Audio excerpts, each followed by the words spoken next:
eu vou contar pra você como que eu vim parar aqui nos Estados Unidos. Se você quiser assistir esse vídeo pra saber como que eu vim parar aqui, continua assistindo.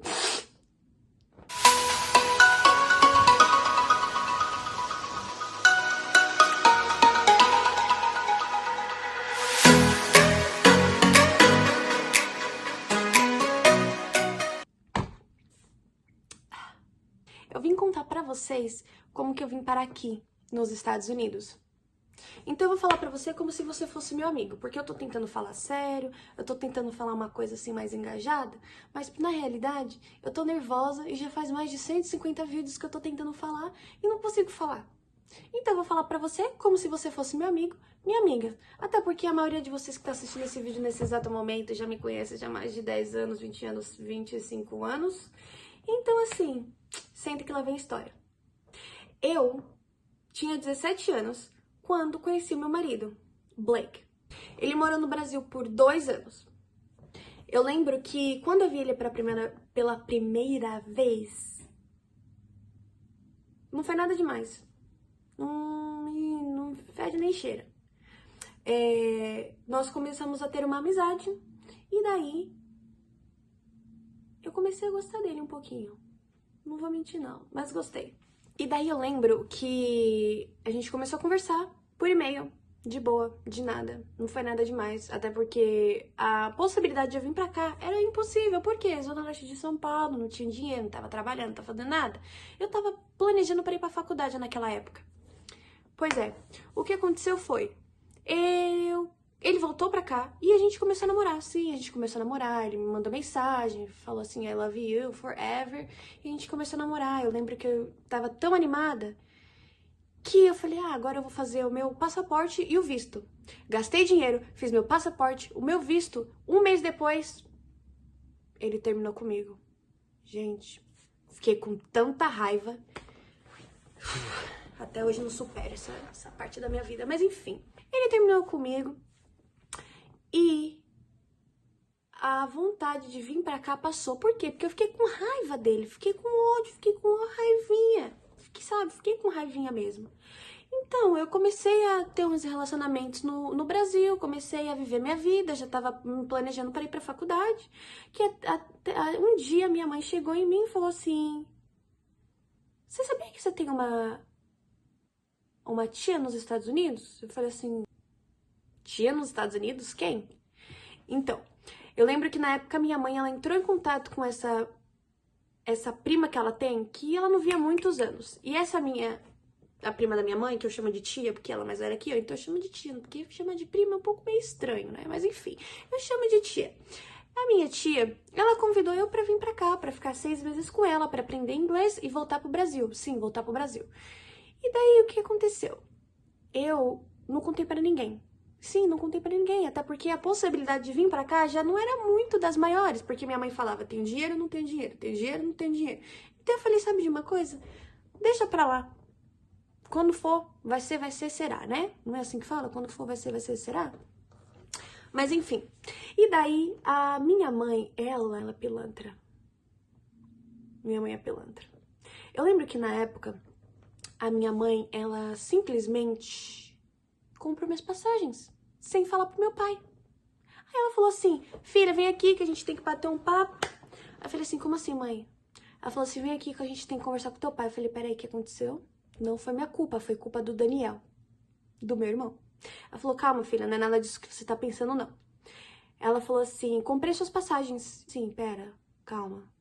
Como assim? Sim, comprei suas passagens. Sua tia convidou você pra ficar na casa dela por 6 meses. Eu quero dar essa oportunidade pra você. Comprei suas passagens, você tá indo daqui 1 mês. Eu falei, o quê? Mãe, agora? Ela falou, agora você conta pro teu pai. Eu falei, não vou contar pro meu pai, porque você que inventou, eu não vou falar pro meu pai, não. Você que vai falar pro meu pai. Fez eu falar com meu pai. Gente, aquele dia que eu falei pro meu pai que eu tava vindo pra cá pra ficar por 6 meses sozinha pela primeira vez, foi o dia que eu quase conheci a morte. Nossa, que drama, né? Não, pois é, eu quase conheci a morte por quê? Porque meu pai ficou com uma raiva de mim, ficou bravo, falou que eu não ia vir, que filha dele não vinha morar pra cá sozinha, e que isso, que aquilo. Como dentro de casa quem mandava a minha mãe, Então, acabei vindo pra cá. Uma semana antes de eu chegar aqui, eu fui pra casa dos meus avós e falei, vó, tô indo pros Estados Unidos. Eu lembro que eles ficaram bem emocionados e até falou que vai ser uma grande oportunidade pra mim. Terça-feira eu cheguei em Las Vegas. Sim, cheguei em Las Vegas. E daí eu falei assim, agora que eu cheguei, estou em solo americano, vou postar no Facebook. Pois eu postei no Facebook que eu cheguei aqui. E quem me mandou mensagem? Blake. Sim, ele me mandou mensagem. Vocês acreditam que ele me mandou mensagem e ele falou assim: tá onde? Vai ficar aqui quanto tempo? Sim, ele me viu nos contatinhos dele, falou: chegou, vamos conversar. E a gente começou a conversar de novo. 4 dias depois ele tava lá na casa da minha tia pra me visitar. E eu perguntei pro Blake se ele poderia me levar para Salt Lake City. Nós dirigimos para Salt Lake City, ficamos na casa de uma amiga da minha tia, que eu hoje também chamo de tia, e nós assistimos a conferência geral. A partir daquele dia, uma semana depois que eu cheguei nos Estados Unidos, eu estava namorando com o meu marido, com o Blake. Até porque eu gostava dele, lembra? Naquela época que eu te falei que eu gostava dele, ele gostava de mim, mas ele desistiu, mas ele terminou comigo, que a gente não vai chegar nesse assunto. Mas enfim, nós começamos a namorar. Ele dirigiu de volta para me deixar na casa da minha tia. E naquele momento, eu já tinha um propósito na minha cabeça. O quê? Casar. Pois é. Então, eu liguei para minha mãe e falei assim: mãe, você não sabe o que aconteceu esse final de semana. Eu senti que eu vou casar. Ela falou: o quê? Como? Filha, você tem 18 anos, como assim você vai casar, filha? Você já faz uma semana só que você tá nos Estados Unidos? Eu falei, não, mãe, eu senti que eu ia casar. Ela falou assim, você vai falar com teu pai. Eu falei assim, não vou conversar com meu pai. Ela falou, não, você vai conversar com teu pai. Então eu fui conversar com meu pai. O que meu pai falou? Eu vou vender o carro, a casa e tô indo te buscar daqui uma semana. Eu lembro que eu chorei, fiquei muito chateada. Minha mãe me ligou e falou, filha, tenha paciência. Liga daqui uma semana, talvez seu pai vai querer te buscar. Ou talvez não. Talvez ele vai te dar uma chance. Eu lembro de eu ter ligado pro meu pai. Ele ficou sem falar comigo por tanto tempo, mas tanto tempo. Mas enfim, ele ficou sem falar comigo e ele falou assim, filha, se é isso que você quer, o que eu posso fazer? Até porque você está muito longe de mim, não tem como eu vir te buscar agora, meter a mão na tua cara, brigar com você. Então, fazer o quê? Tá, a partir daquele final de semana que eu e o Blake já sabíamos que a gente ia casar, eu voltei pra St. George e eu conversei com a minha tia. Eu falei, tia, se eu vou casar, eu preciso trabalhar. Porque eu não quero fazer só uma coisinha no cartório, uma coisinha muito pequena. Não, eu não sou aquela pessoa que gosta de fazer coisa pequena. Se eu vou fazer uma festinha, que seja uma festinha bombástica, né? Chama todo mundo, chama a Cleusa, que chama o bichinho, chama o bichado. Então, tia, preciso trabalhar, tem como eu conseguir emprego aqui? Ela falou assim, aqui onde eu moro, não. Mas em Salt Lake City eu conheço pessoas que podem te ajudar a conseguir um emprego. Demorou 3 meses para eu ir para Salt Lake City. Eu morei na casa da sogra da amiga da minha tia. Na época eu não podia pagar um aluguel para ela. E era uma senhora, eu morei com uma senhora. Mas na época eu não podia pagar o aluguel para ela. O que eu fazia em troca era limpar a casa dela.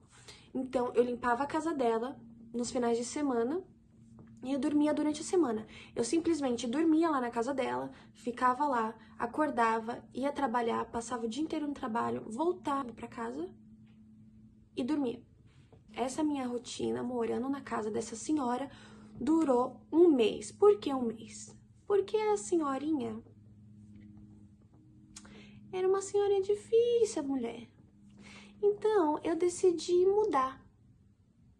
E daí é quando a minha segunda mãe surge na história. Sim, minha segunda mãe. Quando eu decidi mudar da casa dessa senhorinha, porque eu já não conseguia mais morar lá, eu tava me sentindo muito sozinha. A mulher também era, eu não falava inglês, a mulher falava só inglês, não falava inglês. A mulher tava falando alguma coisa, eu olhava pra cara dela, não falava nem um don't you hi, don't you hey. Então, assim, como que eu ia comunicar com a mulher, sabe? Foi época difícil. Então, eu cheguei nela e falei assim, ó, Inês, eu preciso de um lugar pra ficar. Não tenho muito dinheiro. Você conhece algum lugar que eu possa alugar? Algum quarto, algum lugar que eu possa alugar bem baratinho, porque eu preciso juntar dinheiro, que eu vou casar, e daí eu vou morar com o marido. E ela falou assim, sim, eu conheço um lugar. Eu falei, aonde? Ela falou assim, minha filha está servindo uma missão, minha filha não tá morando, uma das minhas filhas não tá morando aqui comigo. Então, nós temos um quarto que você pode morar lá até você mudar e casar. Eu falei, pera, calma. E o que eu preciso pagar? Ela foi muito bondosa comigo e ela falou que não precisava pagar nada. E ela falou assim que a única coisa que eu deveria fazer é lavar, passar, cozinhar, cuidar da casa. Tô brincando. Na época ela falou assim que eu não precisava pagar nada. Que a única coisa que eu deveria fazer é fazer meus afazeres diário. Ou seja, se eu sujei o copo, eu lavo o copo. Se eu sujei o prato, eu lavo o prato. Então eu morei com a Inês até eu casar. Eu lembro que eu ia trabalhar com ela de manhã e eu recebia toda sexta-feira. Eu trabalhava com ela de manhã e voltava de noite. E toda sexta-feira ela me pagava. E na sexta-feira ela me deixava numa loja de decoração, de várias coisas. E toda sexta-feira eu ia lá, comprava alguma coisa da decoração do meu casamento e ficava lá 2 horas, 3 horas, escolhendo o que eu queria.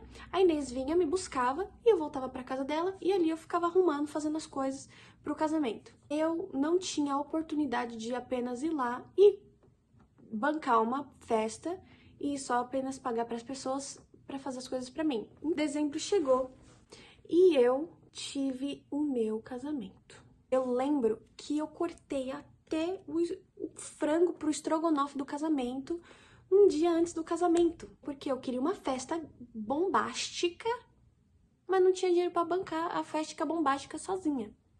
Até porque, na época, o Blake, ele tava trabalhando, indo pra faculdade num outro estado, e ele tava trabalhando e juntando dinheiro pro nosso primeiro ano de casado, ou seja, para bancar casa, carro, comida, essas coisas.